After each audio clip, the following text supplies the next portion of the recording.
Okay, I'm ready. Hi everyone. My name is Ayodeji. For those who don't know me, I work with Stand to End Rape Initiative STARE. It's an NGO that provides support services to survivors of domestic and sexual violence in Nigeria. And I've been doing this for the past 6 years. But I'm on this call for a totally different reason. And that's because I had an experience that changed my life and, made me appreciate life more because I am alive right now. You must have seen the news. You must have seen everywhere that I went to the UK for a top-level event. And I met very important people, an opportunity that every person would be grateful to have. I had a very good time in the UK. And I met people. I met great people, but I was scared, about Covid-19 in the UK. But I didn't, I was careful. I would wash my hands, sanitize. I avoided taking the tube a lot of times. I would walk like 20 minutes, 30 minutes distance. I would rather walk it. Hi everyone, saying hello. So yeah, let's get to it. I got back to Nigeria. But it wasn't that at that point I knew something was wrong. It was on my flight coming back home. Like, I was feeling feverish on the flight. I felt hot. I felt cold. I was sweating, which was weird. But in my mind, I thought, maybe it's because I'm really stressed from my travel. And that's why I'm experiencing, the fever. I got to the airport. I was like, thank God there are health officials here. They will find out if something is wrong with me. So they checked me. Hi guys. They checked, my temperature was very high. So they asked me to step aside, which I did. But like about 10 minutes or 15 minutes after, they were like, let's check you again. And they did, and I was fine. So I thought, maybe I was just overthinking it. I don't have COVID, I'm fine. I got home and it was worse. I was cold. I was really sad because I'd gotten home. I wanted to hug my mom, hug my dad, but I couldn't because I knew something was wrong and I didn't want to put them at risk. So I told them, don't touch me. My dad was like, why? I'm happy you went to, the UK to do such a very glorious thing. I'm really excited. I want to celebrate with you. And I said, no, don't celebrate with me. Don't touch me right now. I don't feel well. And, I felt bad saying that to my parents, you can't hug me, you can't touch me. But it was important for me to do that at the time because I didn't know if I had COVID or not. So it was important for me to, make sure my parents are safe because I love them too much for them to experience that.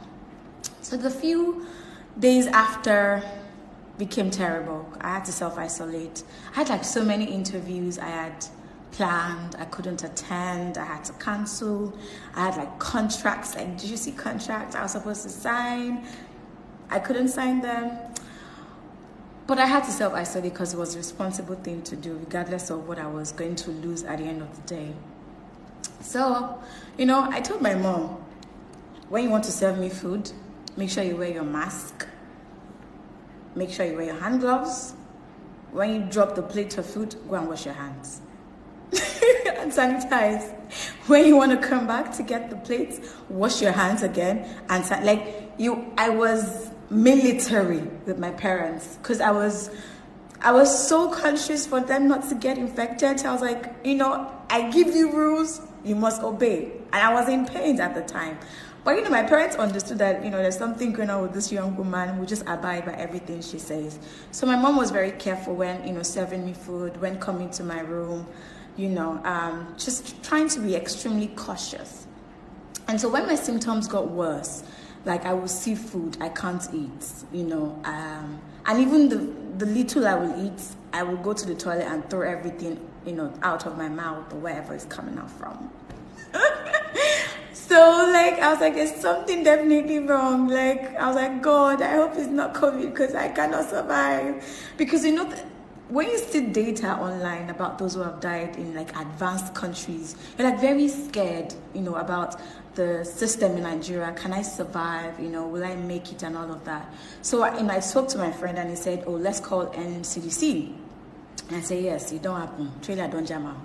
So I called NCDC, and then I told them about my symptoms, and they said, go to Luth to get tested. So I was like, okay, great. I went to my room, started getting dressed, and I was like, Mom, hand gloves, Dad, mask. I'm not joking with you guys. So we're about to leave when, they called back and said, don't go. The team will come and test you at home. And at that point, I knew something was wrong. I was worried if, I can't step out of my house and they have to come to me. Based on the symptoms I had mentioned, that means something must have been wrong. So I kept waiting for them to come and test me. Nobody came. And my friend went online and was trying to, get their attention one way or the other, calling them out, like, test my friend, she's sick, test my friend. So eventually they came, they tested me. Like, they came in their full regalia, like military, like all of that personal protective equipment. Even me, I was like, wow, I'm in deep shit. Like, everyone in my parents' house were like looking like, does this guy have COVID? What's going on? So anyways, they came in, took like sputum, that is saliva, took some things from my nose, took something else from my mouth, and then they said they'll get back to me about my result. I was very anxious, but I just wanted to be sure. Because I was in so much pain, I just wanted to be sure that it wasn't COVID. At least, let me be sure for the sake of my family and myself. And so the next day, at 12 midnight, I just heard, Mama, wake up. And that's when my dad calls me Mama. So I jumped, like, when somebody's calling your spirit out of your body in Nigerian movies. So I woke up and I was like, what's wrong? What's wrong? And he said, they've come for you. And I was like, who? Who is they? Because it was 12 a.m. Like, who is coming for me? And he said, oh, the healthcare workers, I'm going to take some questions. How long did you have to wait before you got your result? Okay, keep, sending in the questions. I will respond as soon as I can. So, I asked them, why are you here for me? And then they said, we're here to pick you. To where? And then they said, isolation center. And I was like, oh my God. Do I have COVID? And they're like, oh, they can't tell me. And I said, tell me, if I'm going to go to the center with you, I need to know. I called NCDC at that time, like around till 1 in the morning. And I said, can I know my results? And then they said, he tested positive. I cried. I really cried. Like, oh my God. Like, how do I go from representing the Commonwealth at a global event to coming back home and I have COVID? And with the data you see online and in the news about those who die, I was really worried. I was like, is Nigeria ready to handle my situation? I had so many questions.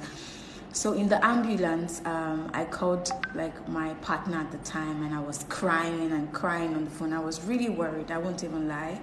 I didn't have strength at that time to think, you can do it, girl. You can make it through. I was really, really scared. So I got to the center, and then I asked you guys to bring wine. I brought tea, so I'll be sipping my tea. So I got to isolation center, and there was nobody there. But, the guys in the ambulance were like furious. Where are these people? They should come and attend to this girl. And so about almost 1 hour, actually, or thereabout, then they eventually came out. And, when they were talking to me, it felt so distant and so cold. I didn't really, get like support and the love I was expecting. Like, are you okay? Do you need water? Do you need this? It was just about, where did you come back from? Which dates? What's the flight number? What's your name? And I was like, I already gave this information to NCDC and Lagos State Ministry. I just want to sleep. It's, past 1 a.m. So I had to wait for like 2 hours in that ambulance, and then they took me to my space. I'm sure some of you have seen the pictures. It was very quiet there. There was nobody. It was just me. And I was like, God, like, only me here. How will I survive? But, I just had to, encourage myself. It was really tough because my symptoms were getting worse. I was throwing up. I was having diarrhea. I was dizzy. I'll look at my fingers and count. And it's not really what I'm counting that is the correct answer. Like, I was losing my vision. and I was like, God, will I make it through? Will I make it through? So they gave me a doctor's number I can always chat with. And, I will text him and say, doctor, please, I don't want to die. I'll call my friends and say, please pray for me. I don't want to die. At some point I was even like, wait, I will go to London, make a global name for myself, and straight to death. Like, is that how life is? I was now thinking about all the things I've not done in my life, the things I've not enjoyed, all the monies I've saved with the hope for a future. Like, who's going to spend all this money on my behalf? Like, what's going to happen to my family, my organization that I've been working so hard for the past 6 years to build? I was very worried. I had so much, concern, but my family, my friends, were encouraging me, supporting me. But it was very tough. You know how bad it is that you will see water and you cannot drink water? Like, it was that bad. I couldn't drink water. And I was vomiting water. So picture this, a pipe of water, when it breaks into two, you know how water will gush out of that pipe? That's how water was gushing out of my system. And I was throwing up every food in my system. And I had medications to take. Sometimes in the morning, the tablet is like 8. In the afternoon, it's like 13. In the evening, it's like 10 or 12. Every day, medication. And I was throwing up and still throwing up. But the nurses will come and, encourage me. We sort of built like a good relationship afterwards, where they would come and encourage me and say nice words. And, sometimes when they come and take my vitals, when I see their faces, I know something is wrong. So they would tell me, we need you to fight. Your vitals are low. Your blood pressure is saying abnormal, and that's not good for you. Your pulse is low, and my pulse is basically how my how oxygen is passing through my lungs. So if my pulse is, reducing, it means that I'm going to start having shortness of breath, which means straight to ICU, which is not a good thing for me. So there's this painting on the wall. It says, I can't remember word for word, but it says, I think, what's that word? Is it struggle now? Or something now, so they can live the rest of your life as a champion. So when I'm throwing up, I will look up at that wall. I will look at the writing and the painting, and I will try to drink water. I will vomit. I will look at that wall again and still drink the water again. In fact, at some point, I started, cheating my system. So I realized that when I'm awake, my system knows that I'm awake, so it doesn't let me eat anything. So what I do is I would force myself to sleep for 1 hour, wake up. Within the space of 5 to 10 minutes, I'll quickly drink water because my system still assumes I'm sleeping. So I'll quickly drink water and then go back to sleep again, wake up, drink water. That's how I was able to, fight gradually, taking water in my system, eating a bit. I will vomit still, but I was still like, I die here. Like, I will die to survive. Like, I will do all I can.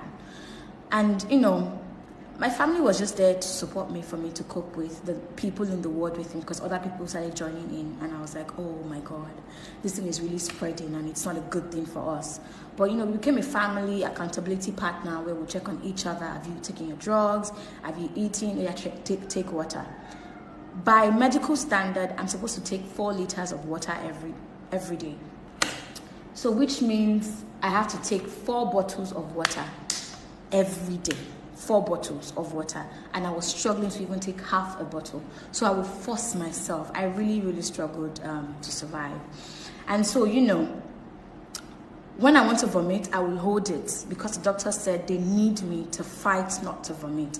So I can feel the vomit in my throat, like it's moving up and down. I can feel it wants to come out. But when you have vomit in your mouth and you're holding it, that we will die dear. I would not vomit. I was holding it, just for it to retain in my stomach so my medication doesn't go out, because I need those drugs. And then as I was taking the drugs, I was also dealing with the side effects of the drugs, because the drugs also causes nausea and diarrhea and vomiting. So I had vomiting on my own, and then vomiting out of taking that medication. So it was very tough, but I kept fighting, kept taking my drugs. I didn't miss my drug for one day, even though it was hard to swallow. I continued taking my drugs, and gradually the nurses will come and check my vitals and say, yay, go Sheon, go, like, it was like a family, like, go Sheon, we're proud of you, your vitals are getting better. And those kind of words of encouragement were helping me. So I would take my drug. They would say, yeah, try to eat 1 spoon. I would take 1 spoon. I would want to vomit. I'll hold it. Take another spoon, like maybe 20 minutes after. That's how I was eating. Gradually, I got my sense of taste back. Like, eba that I don't used to eat, never tasted any better in my entire life. Like, eba was good the first time I got my taste bud back and I ate it, and that's how I gradually recovered, taking my drugs. Then I now became like accountability partner to others. So those were now having the side effects of what I had experienced. I was now like, oh, look at me. I was like you 2 days ago, you can do it. Take water, take the drug, look at the wall. You can do, like, it became like a church. We even had, I led church service in the word. I led prayer session. It was a very medical battle, but also spiritual battle. Like, I was like, we will not die here. None of us will die. And that's how I recovered. And when they said, they were testing us every 2 days, and they said they needed to test us again because I tested negative once. Oh my God, I went on my knees. I was praising God. I was like, God, I tested negative. In fact, they're so excited for me. Like, I recovered really quick, and they had to check, to make sure that I get negative results again. So I was praying to God, this second one must not be positive. It has to be negative. It has to be negative. I've been taking my drugs, God. I've been doing everything. There was even a time that I took bread and water. I did Holy Communion. I said, God, this water represents your blood. This bread represents your flesh. As I'm eating it, I am getting my full recovery. Like, it was a spiritual war that I was going through. But it was a war worth it because I trusted so much in God. And, I got discharged. They had to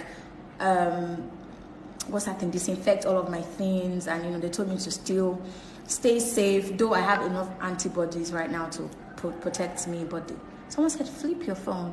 Oh, is something wrong with the way the phone is? Sorry.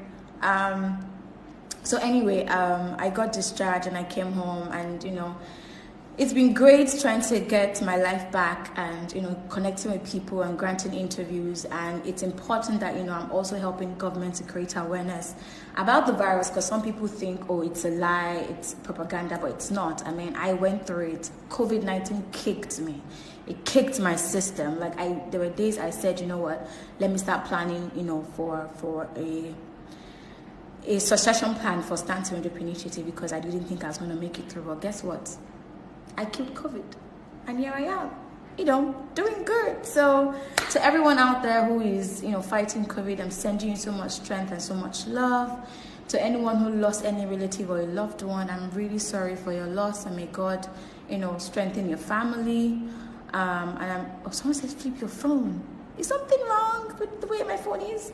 So someone just asked me, so now I'll take your questions because I have just 10 more minutes. Someone asked me how long was I at the isolation center for. I was there for 2 weeks. I was receiving treatment for 2 weeks. Someone says you were planning succession. Yes, I was, because I didn't think I was going to make it. So it was important for me to start planning how the organization would grow without me. Someone says, are you still on any medication? No. So once you test negative twice, it means you will get, you will build antibodies, which will help you fight against reinfection. So you don't have to take your medication anymore. So I'm chilling, but I'm taking tea, vitamin C tea, to keep me going. Any more questions?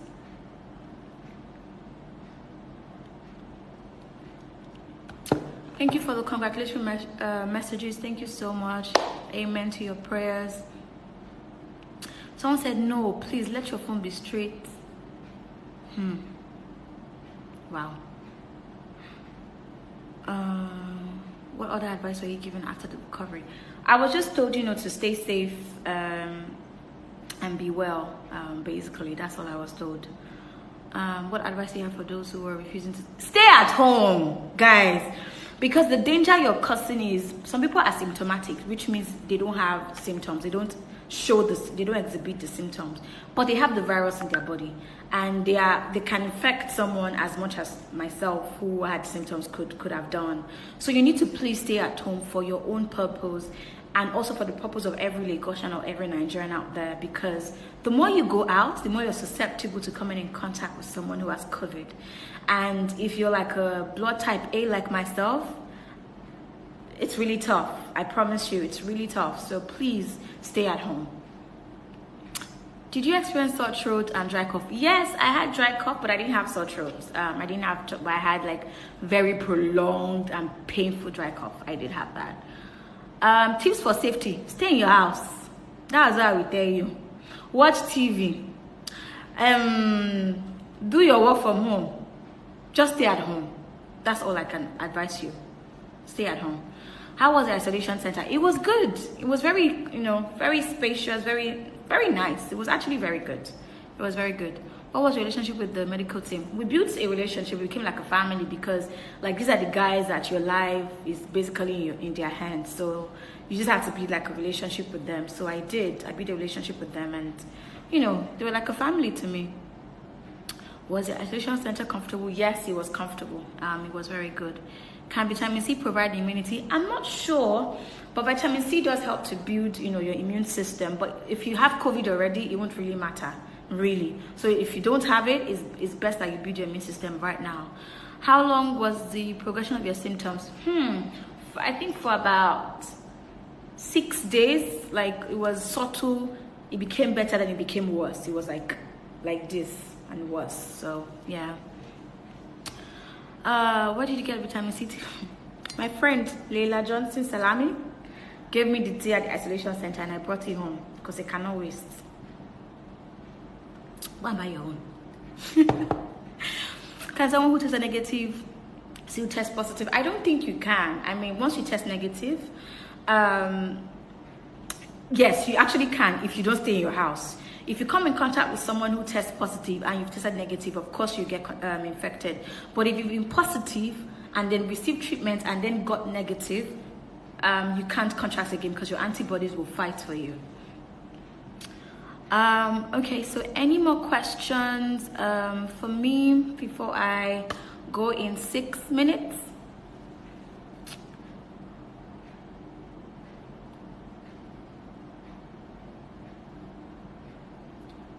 What medications were you on? No, no, I won't tell you, so that nobody goes to abuse any medication. No, but I was given medication that was good for me.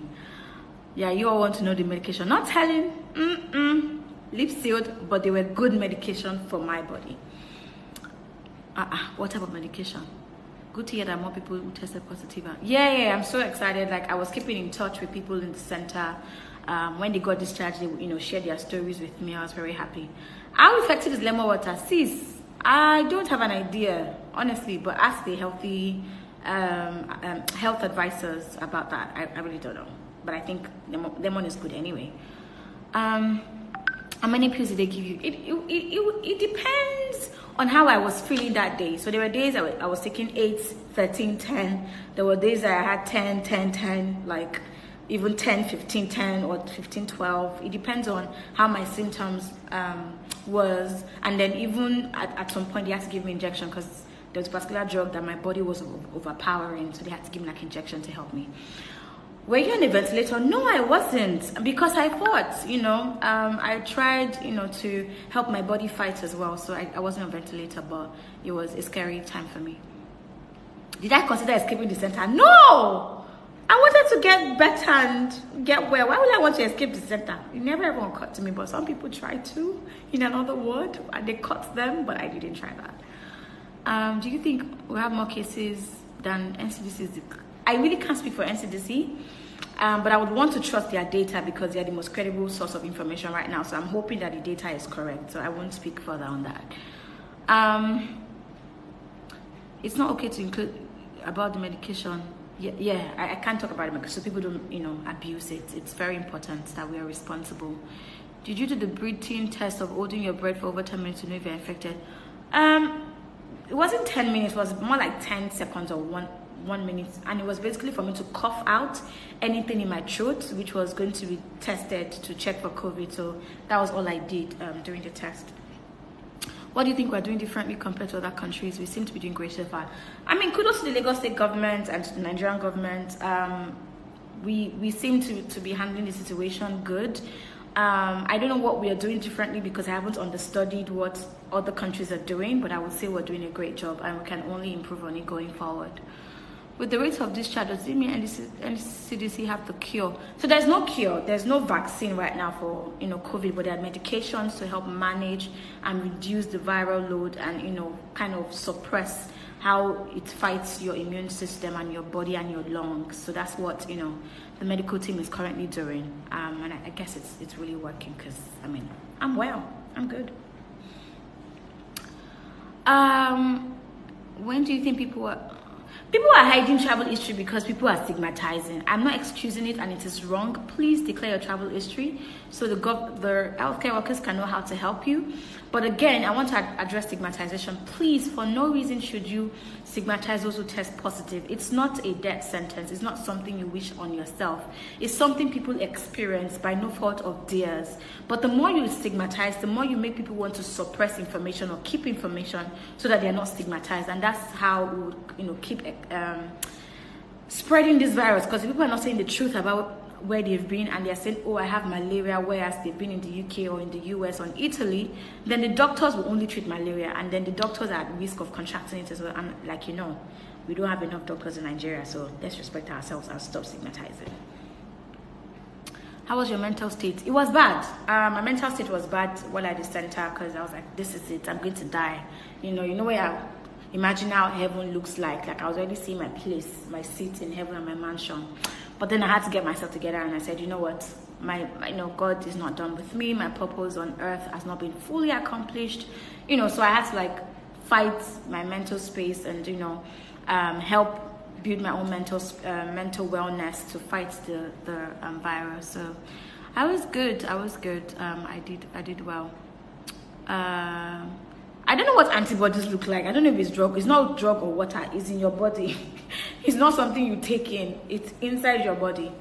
So my final question, do you think bringing in the Chinese doctor is a good idea? Because they have experienced it. Maybe they have some insights they could bring on board. And that's why, I read, it's just advisory role, not directly handling cases. So I would say maybe it's a good idea that we have to cross learn at this point. Nobody is an expert. We're all learning through the virus. So whatever we can cross share, that's great. So any post care, that's my final question. Yes, I have a mental team following up with me to ensure that I'm doing very well and to make sure I'm doing great. So thank you so much for joining this call. I've come to the end of the conversation. If you have more questions, please follow me at Ayodeji Oshowobi, AYODEJI OSOWOBI. And to know more about the work that I do, please follow at Stand to End Rape. If you have any more questions, please go to my page. I'm happy to answer. Thank you so much for your time. Stay safe, practice social distancing, stay well. Namaste. Bye.